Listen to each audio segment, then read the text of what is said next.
محسن جان خودتی؟ خودمم دیگه. خودتی؟ آره خودمم. قربونت برم، سلامت باشی. خیلی دلم برات تنگ شد، خیلی وقت بود صحبت نکرده بودیم. گفتم زنگ بزنم اولا صداتو بشنوم. قربونت برم. سلام به همه فامیلا برسون. باشه منم دلم برات تنگ شده. قربونت، سلامت خیلی باشی. زیاد. این صندلی که روش نشستی چقدر قشنگه، این مبله شکل دندون میمونه. آره خیلی قشنگه، قبول داری؟ آره عین دندون. آره شما هم روش نشستی عین کرم دندون شدی. جناب اوور ولی مهمانتون عین آقا نشسته، شما نمیدونم چرا شکل کرم. محسن جان قربونت برم، الان کیمپمبه کی؟ کیمپمبه بازیکنم خب لامبورگینی اونتادورش خب این سپر جلوش خورده. خب از حاج آقا بین کی وقت بگیر اینو بتونه با 2 تا تقه در بیاره، چون 3 میلیون دلار خورده تو سرش. آه.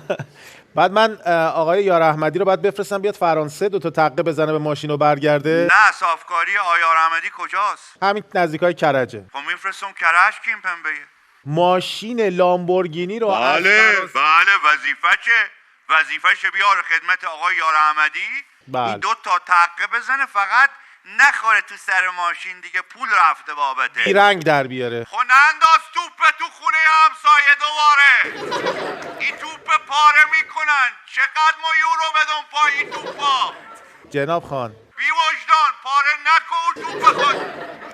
حاج آقا شوپغل ناک چوک پاره. شوپغل لاخل پاره نکن، شغل بلقه یورو رفته ای پاش.